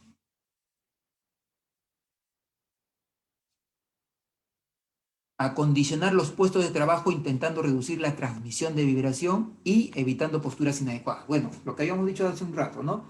El puesto de trabajo tiene que ser evaluado. Cuando evalúas el puesto de trabajo, evalúas la condición, la temperatura, el confort, la disposición de los mandos, la longitud o distancia hacia los mandos, la postura que está adoptando el trabajador. Lógicamente, ¿no? Cuando te llega el evaluador, ya, estoy trabajando muy bien, ¿no? De lo que están así, se ponen derechitos, se ponen atentos. Entonces tienes que hacer una evaluación, pues no de un día, ¿no? Hay que tomar mucha atención, ¿no? Cómo va cambiando su postura conforme tú vas conversando con él. A ver, ¿alcanza esto? ¿Cómo lo alcanza? Cuando haces muchas evaluaciones te vas a dar cuenta, y de hecho lo tienes que saber, que un trabajador nunca va a trabajar sin apoyar la espalda. Un trabajador normalmente tiene que apoyar la espalda. Entonces, ¿dónde está su punto de apoyo? ¿Está en la dorsal? ¿Está en la lumbar? ¿O no hay? No hay, entonces solamente se ha adoptado esa posición para que tú lo veas con la espalda recta. Desde la posición donde está, alcanza el freno al máximo. A ver, pregúntale, ¿no? A ver, estira tu pie al máximo. Y si estira todo el pie, tiene que dar una duda, ¿no? ¿Cómo estiró todo el pie? Lo ideal es que él alcance el fondo del pedal sin necesidad de tener todo el pie estirado. Debería tener cierta flexión. Ligera flexión, debería haber, ¿no? Porque eso involucraría que para poder frenar al fondo, su pie tendría que estar hasta el fondo. Entonces, riesgo, ¿no? Entonces, esas cositas tienes que evaluar. Lo ves muy bien posicionado las manos. A ver, gira a la izquierda, gira a la derecha. Búscale los puntos ciegos, ¿no? Detente un ratito, voy a buscar. Busca los puntos ciegos desde abajo, a ver cuál es su posición. O te vas hacia la orilla de la ventana, a ver, mírale si está ubicado correctamente su espejo. Y te tienes que llamar la atención, pues, ¿no? Oye, ese espejo no está bien ubicado. Tienes mayor ángulo ciego por mal ubicar el espejo. Y para querer mirar, ¿qué vas a hacer? Vas a estar moviendo el cuellito. Después vas a estar diciendo, ay, me duele el cuello. No sé qué me pasa. Yo trabajo muy bien todo el día y me duele el cuello. Y aquí viene el tema de los control en el receptor. El operador, la persona que opera el equipo, ¿no? Tiene que usar protección. ¿Puede usar una protección? Bueno, hay en el mercado importante número actualmente, ¿no? De los llamados guantes antivibratorios, ¿no? Se ha considerado la protección en las empuñaduras, ya, antes de los guantes. Primero, protección de las empuñaduras. Las empuñaduras tienen que ver con la guarda para empuñar o la agarradera que cumpla los requisitos del fabricante. Ustedes saben mejor que yo que normalmente los equipos sufren un desgaste. Se caen, se golpean, se rompen. Las empuñaduras se van rompiendo, se van dañando y se tienen que retirar. Lo correcto es que se reemplace por un equipo, por un accesorio con iguales o mejores características o mejor nivel de protección que el que tenía originalmente. Pero si en lugar de eso le ponemos un reemplazo que no cumple las características, estamos exponiendo vibración al personal. Enfocarnos en reducir el tiempo de exposición va a depender, ¿no? No es tan fácil, de hecho, ¿no? Con esto no quiere decir que el trabajador tenga que hacer el trabajo en menos tiempo. Cuidado, ¿no? Cuidado. Oye, tu exposición es de 5 horas, vamos a reducirla a 4. ¿Qué quiere decir? Que hagas el mismo trabajo en 4 horas. No estamos reduciendo exposición, ¿no? Entonces, esas recomendaciones también en los informes hay que tener mucho cuidado. ¿Cómo hacemos entonces para reducir la exposición? ¿Hay más personal disponible para hacer ese trabajo? ¿Hay otra forma de hacer el trabajo más efectivo? ¿Hay una forma en que el trabajador, de repente, revisemos, ¿no?, el tipo de hoja, disco que estemos usando? Por ahí va la cosa, ¿no? Revisemos si en verdad se está usando el equipo más adecuado para el trabajo. No, lo que pasa es que aquí era necesario tal tipo de disco, pero se agotó. Entonces, de emergencia estamos usando este otro tipo de disco. ¿Cuántas veces no has encontrado eso? Eso pasa. En el almacenero le preguntas, oye, ¿dónde está este tipo de disco? Ya no hay. Hemos buscado, no llega, no llega. Hemos pedido, no llega. Entonces, eso podría estar ocasionando mayor tiempo de exposición. Entonces, revisar, ¿no?, y asegurarnos del stock, ¿no?, del disco más adecuado para el trabajo. Tanto para labores de corte como para labores de desbaste, ¿no? Porque no es lo mismo, hay disco de corte y hay disco de desbaste. Y en las labores de corte, al menos, el trazo o el movimiento es prácticamente uno solo. En las labores de desbaste es donde hay mayor movimiento de las muñecas. Al haber mayor flexión y movimiento, hay mayor exposición, porque hay mayor esfuerzo. De hecho, hay mayor cansancio en desbaste que en corte. Entonces, esos detalles también hay que revisar. Justamente frente a esta circunstancia, les comento, ¿no? Hace unos años salió un anuncio, ¿no?, que decía, comentaban mucho los higienistas, los guantes antivibratorios son una estafa. De hecho, la agencia europea identificó que había guantes antivibratorios que incrementaban el nivel de vibración en la mano. ¿Lo escucharon? ¿Habían escuchado esa referencia, esa noticia? Cierto. Ante esto, hay un estándar actual que se exige para el uso de guantes antivibratorios. Si tú quieres asegurarte que tu guante antivibratorio sea el más adecuado para el trabajo, pide estos dos parámetros, ¿no?, como exigencia. La gama de frecuencia media de transmisión tiene que ser menor a 1. 0,9, menor a 1, válido. La gama de frecuencia de alta transmisión debe ser menor a 0,6. ¿Me nota? Si no lo sabían, de repente ya lo sabían, espero que sí. Esto es lo que exigen los nuevos, la exigencia que debes de considerar en tus guantes antivibratorios. Claro, está escrito ahí, ¿no? Guantes antivibratorios. De acuerdo al estándar europeo, ¿no? Bueno, el estándar europeo a todo el estándar ISO, ¿no? ISO 18819.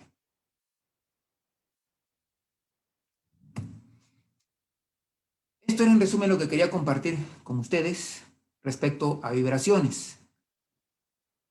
La alerta era recordarles que el trabajo que realizan ustedes, ¿no?, ya sea desde la gestión, desde la supervisión, desde las actividades de repente de capacitación, es loable porque va alineado a procurar disminuir el nivel de exposición y trabajar, ¿no?, en disminuir los accidentes en las empresas. Pero a la vez, ¿no?, el higienista también tiene que preocuparse un poquito más por las enfermedades, que créanme que en unos años va a empezar a incrementarse de manera más importante el número de casos que van a ser llevados a juicio, ¿no?, a demandas judiciales, donde van a tener que ir a comparecer los higienistas. De ahí, justamente, que el reglamento, ¿no?, el reglamento de minería exige que haya un higienista en la empresa minera. A ese caballero, a esa dama, le van a decir, señor, usted es el higienista, ¿no? Muy bien. ¿Dónde están las acciones de control efectivas? ¿Dónde están sus evaluaciones? ¿Cómo el señor llegó acá? ¿No se advirtió antes de la condición de riesgo? Y créame, tiempo estuve trabajando en el sector seguros, demandas hay de las reales y de las inventadas. Hubo un caso muy, muy famoso de demandas usando una misma placa radiográfica por más de 100 personas, ¿no? En la Sierra Central, ya más específico, y en Oroya. Y se habían todos coludido con un médico ocupacional que les firmaba a todos las sospechas, ¿no?, de enfermedad profesional. Una vez que lo identificaron, ustedes saben que hoy en día, ¿no?, todas las enfermedades ocupacionales deben, después que sean consideradas como enfermedad profesional, el trabajador tiene derecho a una indemnización, ¿no?, que lo tiene que reclamar ante la aseguradora. Bueno, la aseguradora se percató de eso y denunció, ¿no?, a toditos los involucrados.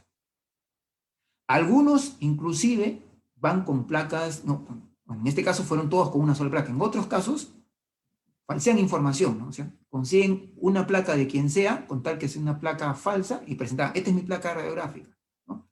Conseguían a alguien que les firme que es cierto que es su placa, y con eso se iban a demandar a la aseguradora. Y cuando mirabas la placa, resultaba que la placa tenía, no sé si ustedes lo han percatado, pero en la placa radiográfica, pones una luz, se puede ver la marca, si es una dama, de los genitales femeninos, ¿sí? Se marca, se ve una marca ahí. No tenían vergüenza de presentar eso, como si fueran sus placas. Entonces, puede pasarte eso, ¿no? Puede pasar. Hoy en día, ¿qué equipos pueden exponer a vibración a las personas fuera del trabajo? Personas o trabajadores que trabajan en metalmecánica, usando amoladoras. No hay mucho avance en al menos bueno, ¿qué pasa si empieza a masificarse el uso de las amoladoras fuera del sector minero y este trabajador en algunos años ingresa a trabajar? Ya viene con una de repente prevalencia, una lesión ya avanzada, unos meses en el trabajo y lesión, síndrome túnel carpiano, o peor aún, ¿no?, una tendinitis, y reclama la enfermedad profesional. Entonces, también hay que, por eso, ¿cuánto cuesta una medición de vibración? Sí, no es barato, es lo malo, ¿no? Para una empresa, bueno, si es una empresa pequeña, una empresa contratista que tiene 15, 25 personas, me duele, pues, tengo que hacer 2 mediciones de vibración. Lloran por 2, por 3 mediciones de vibración, ni siquiera considerando un GES representativo. Pero ¿cuánto nos va a costar si nos viene una demanda? A una empresa minera, basta que llegue una demanda y se cogen de ahí y todo el mundo empieza a hacer demandas. Porque dicen, yo estoy haciendo el mismo trabajo que este señor que ya está enfermo. Yo estoy expuesto a una condición de riesgo y la empresa no está haciendo nada. Recuerden que exponer al riesgo a una persona ya es una falta. Si tú tienes un nivel de riesgo, tienes que actuar en disminuir el nivel de riesgo. No te olvides, si tú ya tienes una condición de riesgo, tú tienes que trabajar y evidenciar que tu nivel de riesgo ha reducido y que por eso ahora estás permitiendo el ingreso del personal. Aquí tenemos algunos niveles de vibración. Me voy a olvidar de compartir esto, ¿no? Estos niveles de vibración, de acuerdo a fabricantes, no he puesto la marca, no aparece por ahí la marca, no, pero son referenciales, ¿no? Por eso aparece un rango, ¿no? Entre 20 y 30 metros por segundo al cuadrado, ¿no? Metros por segundo al cuadrado. Le llaman martillos rompedores, martillos neumáticos. Los conocidos en en sector construcción como canguritos, ¿no? Vibrocompactadoras. Acá le llaman máquinas para compactación ligera. Vibrocompactadores entre 10 y 20 metros por segundo al cuadrado. Sí, es cierto. Entre esos valores se encontró niveles de vibración. Para mezcla de concreto, o sea, en minería, sí, en minería también se hace trabajo de construcción. Desbrozadoras. El área de medio ambiente, en minería, ¿no?, usan desbrozadoras. Depende, ¿no? Entre 2 y 23. Bien amplio el rango, ¿no? Bien amplio. Las populares amoladoras, también un rango bien amplio, ¿no? Entre 1 y 15. ¿De qué dependerá? Dependerá de las condiciones, ¿no?, de operatividad de sus sistemas de amortiguación. de sus guardas. Reitero, muchas veces cambian la guarda por una guarda que no brinda el mismo nivel de atenuación de vibración. Y peor aún, en algunos casos hasta ni siquiera con la guarda lo trabajan. Pero obviamente la minería formal exige que todos los equipos cuenten con sus guardas. Entonces, asegurarnos que las guardas tengan brinden la misma confiabilidad, ¿no?, de atenuación que brindaba el original, los taladros de impacto y los taladros percutores. Esos son valores de referencia. Por lo tanto, involucra considerar el tiempo de exposición, involucra tomar mucha atención a las acciones que estamos implementando y a la efectividad de las medidas de control. Muy bien, pasamos a revisar, si gustan, sus preguntas. Gracias por su amable participación. Los invito a participar en la próxima sesión, que si no me equivoco es pasado mañana. Muy buenas ponencias respecto a temas también de seguridad. Gracias.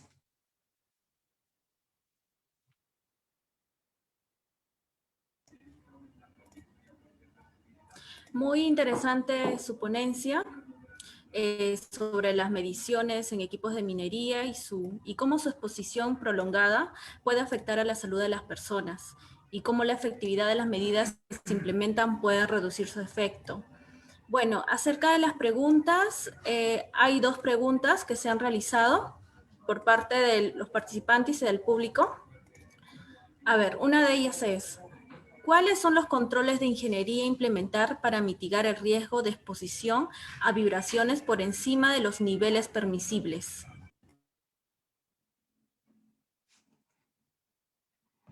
Discúlpame, perdón, me distraje pensando que eran las mismas preguntas. Discúlpame, Mariel, ¿me repites la pregunta? Sí. ¿Cuáles son los controles de ingeniería a implementar para mitigar el riesgo de exposición a vibraciones por encima de los niveles? Ya, gracias, Mariel. Ahora sí lo tengo claro. Vamos a repasar entonces, de repente me lo pasé muy rápido. Sí vimos aquí controles de ingeniería, ¿no? Controles en la fuente.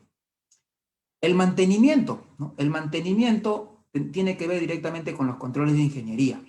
El asegurar los programas de mantenimiento, ¿no?, la efectividad del mantenimiento. 2, aquí, como controles en la fuente, como controles de ingeniería, les comentaba mucho el tema del balanceo de los ejes rotatorios, ¿no? Refiere, reitero, a la mejor disposición de los equipos o de la máquina respecto al centro de vibración. Ubicarlo de tal manera, la máquina, el equipo, para sopesar, ¿no?, los pesos o los esfuerzos. Si yo voy a hacer la carga, por ejemplo, ¿no?, de un vehículo que traslada material, asegurar que el material esté dispuesto de manera homogénea. Eso sería un factor. 2, asegurar la condición de los neumáticos. La presión de los neumáticos debe ser la misma de manera homogénea en todo el vehículo. Si hago un traslado, o eso es en caso de traslado de materiales. En el caso de equipos, por eso les comentaba, ¿no?, hacer un corte ejerce menos vibración que hacer desbaste. Por lo tanto, cuando haga el desbaste, asegurarme de empuñar, sostener las amoladoras o el equipo que voy a usar, ¿no?, también de manera homogénea, sujetarlo de manera homogénea. Como control de ingeniería, aprecié en alguna oportunidad en una empresa de mantenimiento que los equipos, ¿no?, llámense amoladoras, por ejemplo, usaban dispositivos de sostén. Dispositivos de sostén donde enganchaban la amoladora, había menos soporte y solamente menos esfuerzo por levantarla y solamente acompañaban el movimiento porque ya el peso estaba suspendido, la suspensión que tenían vertical suspendía el equipo y solamente ellos sujetaban para hacer ligeramente giros. Había menos esfuerzo, menos fuerza por levantar, entonces el esfuerzo se iba más en controlar la vibración. Porque recuerden, y vuelvo a repetir, hay 2 fuentes, ¿no?, de afectación. Una es por la fatiga muscular y la otra por la fatiga del sistema nervioso. Entonces, Sujetar firmemente es una acción que debe implementar el trabajador, y para poder sujetar firmemente, no cansarse, una ayuda podría ser el sostén. El otro control de ingeniería aparece aquí, y me parece bastante importante tener en cuenta, es los elementos de amortiguación. Los elementos de amortiguación que hoy inclusive se venden, ¿no?, de manera por separada. No les puedo decir el proveedor, pero sí lo pueden revisar literatura, elementos de amortiguación, dispositivos que se ubican justamente a manera de pernos, a manera de guachas, a manera de arandelas, ¿sí?, que son de un material obviamente que atenúa la vibración. Una arandela metálica, compárenla con una arandela que sea de un material absorbente de vibración. Relación directa, ¿no? Va a atenuar vibración, porque favorece justamente que esa vibración se disipe. Entonces, ahí los controles de ingeniería podrían ser en esos elementos de amortiguación, en puntos de ajuste o en puntos de agarraderas o empuñaduras. Otro control de ingeniería es, bueno, no es necesariamente el tema de control remoto, pero tendría que ver con, ¿cómo está por aquí? Con justamente los sistemas de amortiguación, ¿no? Los sistemas de amortiguación se han venido perfeccionando, ¿no? Han tenido cambios importantes, entonces también es importante revisar cuál es el sistema de amortiguación que tiene implementado nuestro equipo, si es que la tecnología no lo ha rebasado. Si es que ya lo rebasó, pues ver la forma de actualizar o mejorar la tecnología que se viene usando en los sistemas de amortiguación. Entre los más importantes, ¿no? Controles de ingeniería.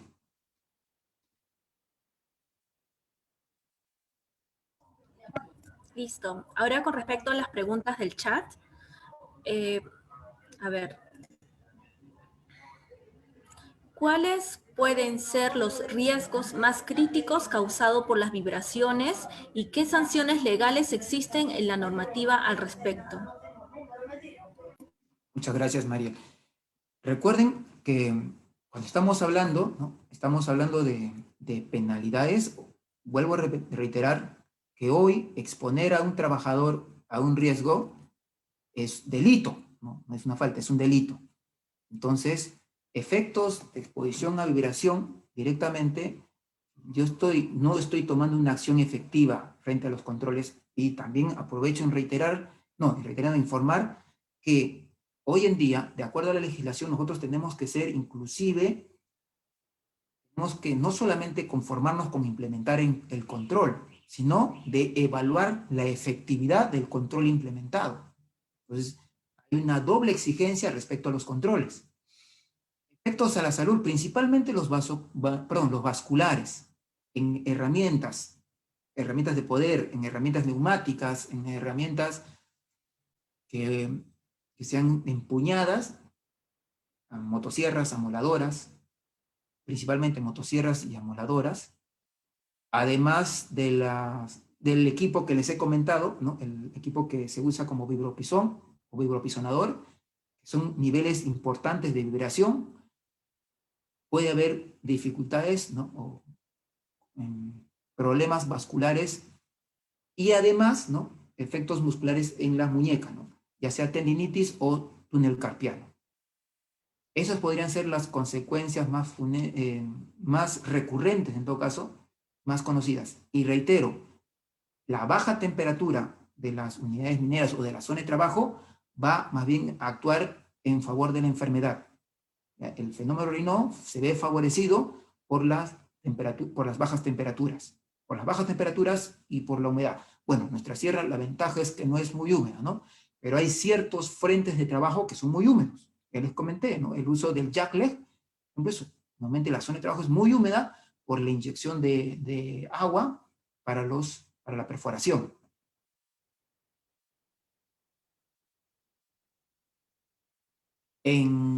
No puedo olvidar de los efectos, ¿no?, a la salud de los conductores de camión y de volquetes.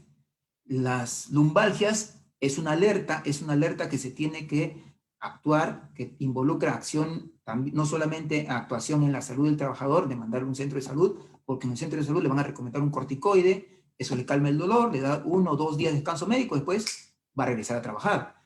Si no hicimos nada en la fuente, si no hicimos nada en el equipo, el vehículo, en un par de meses va a volver a reportar otra lumbalgia. Y eso va a ir agravándose hasta que se da la hernia de núcleo pulposo. No esperemos que cumpla el ciclo, cortemos el ciclo, actuemos en acciones que disminuyan la exposición a vibración.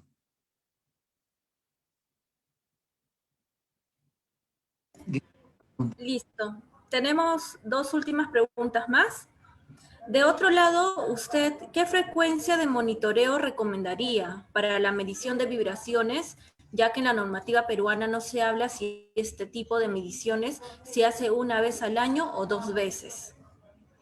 Gracias, Mariel. No, al contrario, siendo estrictamente respetuosos de la legislación, dice por una gestión, ¿no?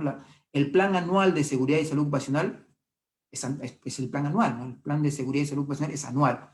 Sí, bastaría una medición. La pregunta es, ¿qué cosa voy a medir?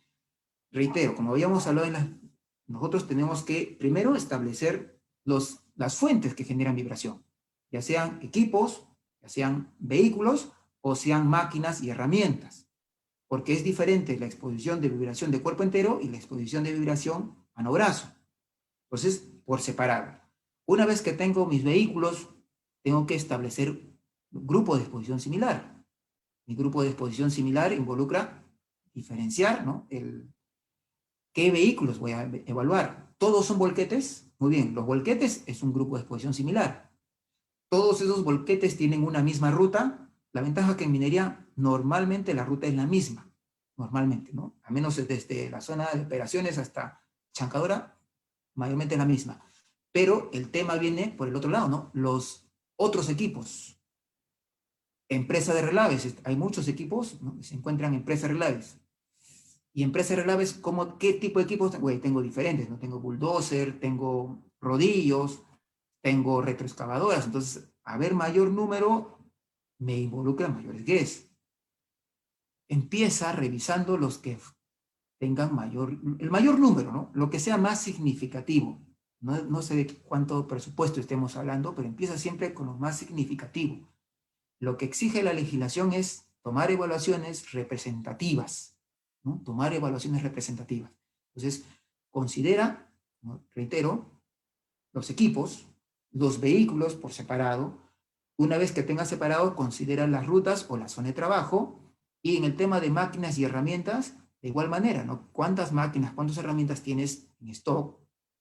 ¿Cuál es las que se usan más? Las amoladoras son las de mayor número, normalmente. No sé si hay otros frentes de trabajo en trabajos en taller. En segundo lugar, podrían estar los equipos neumáticos, ¿no? Y considerando el número de trabajadores, podríamos empezar por lo menos, ¿no? Si somos estrictos a lo que dice la legislación, 1. Si soy respetuoso de las normas de higiene, tengo que establecer un GES en base al estándar de por lo menos 6 muestras por punto. Obviamente eso es mucho dinero en Perú. Empieza evaluando por lo menos un equipo representativo, ¿no? Por cada GES. Por amoladoras, por equipos neumáticos, por rotomartillos. Y en base y para elegir de ese grupo, tienes 2 opciones, ¿no? O eliges al azar un trabajador o eliges el trabajador más expuesto. Ambos criterios son válidos. No es necesariamente que siempre tenga que elegir el más expuesto. Dice el estándar NIOSH que tú puedes elegir de tu GES 1 al azar. Bueno, en todo caso, no dice 1, dice del GES los 6 al azar. Bueno, si no te alcanza por los 6, empieza por lo menos con 1 al azar. Como última pregunta, en minería en placeres auríferos, ¿cuáles serían los puntos de control para ruido y vibraciones?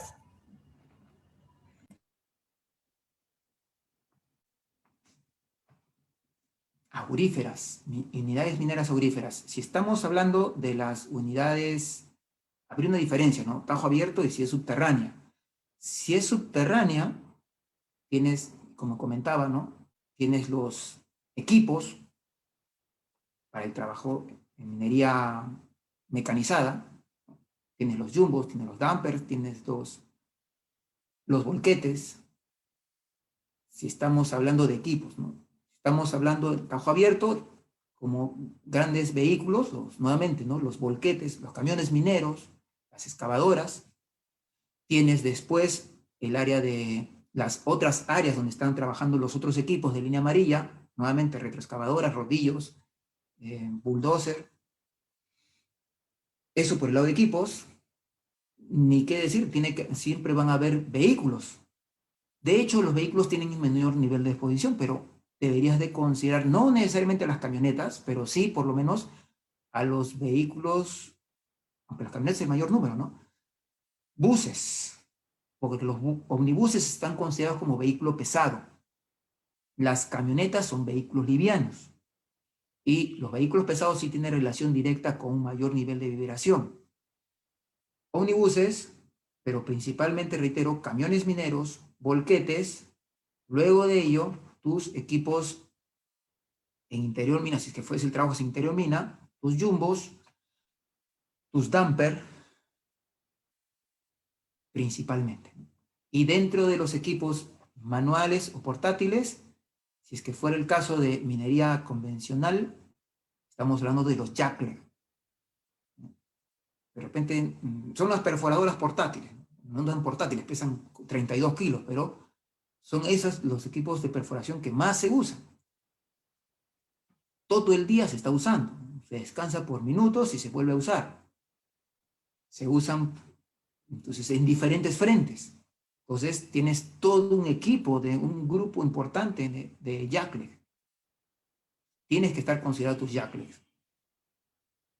En segundo nivel pasarían las amoladoras, los equipos neumáticos, en taller, no me refiero, y los rotomartillos. Espero que por ahí haya sido la pregunta, por ese lado. Bueno, agradezco por su ponencia, muy interesante el tema que nos brindó esta noche.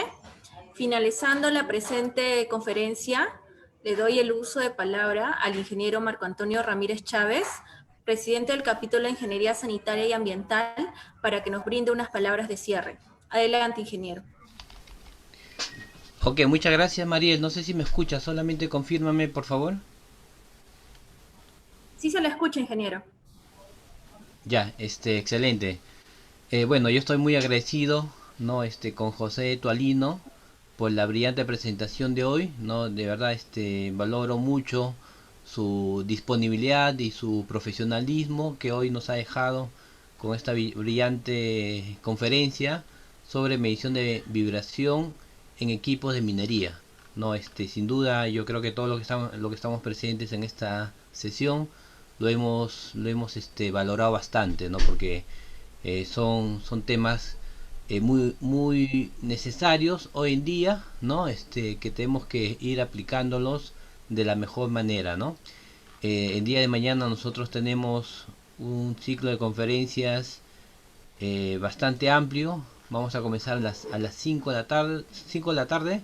En realidad de repente 10 minutos antes, ¿no? Va a ser un día bien cargado. Tenemos 3 ponencias muy importantes, ¿no?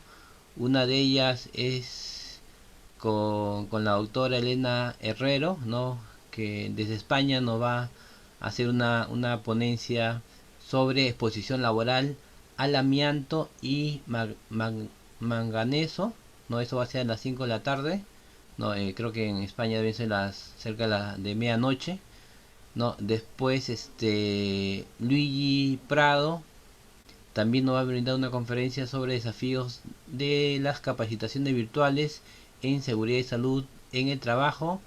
Y finalmente Brian Zarzosa nos va a brindar una conferencia sobre COVID-19 y su efecto en la seguridad y salud en el trabajo, ¿no? De verdad, son conferencias muy importantes que van a ayudar profesionalmente a todos, ¿no? Y yo les invito a que nos acompañen. Estas conferencias son de acceso libre, gratuito, ¿no? Como el capítulo tiene acostumbrado. pero los que desean un certificado, no, esos fondos van a servir para también apoyar a nuestra colega, no, del capítulo, a nuestra asistente administrativa, que todavía tiene serias complicaciones por el COVID, ¿no? Ella tuvo COVID, no, pero ha dejado varias secuelas y necesitamos apoyarla, ¿no?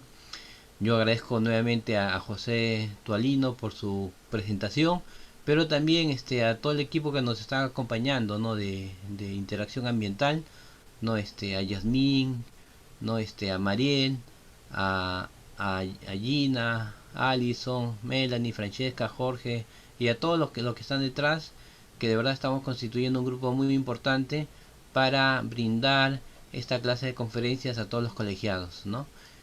Bueno, con estas palabras yo cierro esta conferencia del día de hoy y nos estaríamos viendo mañana. Ya cuídense bastante, les envío un gran abrazo para todos y damos por terminado esta conferencia. Muchas gracias nuevamente, José. Gracias. Gracias a todos ustedes.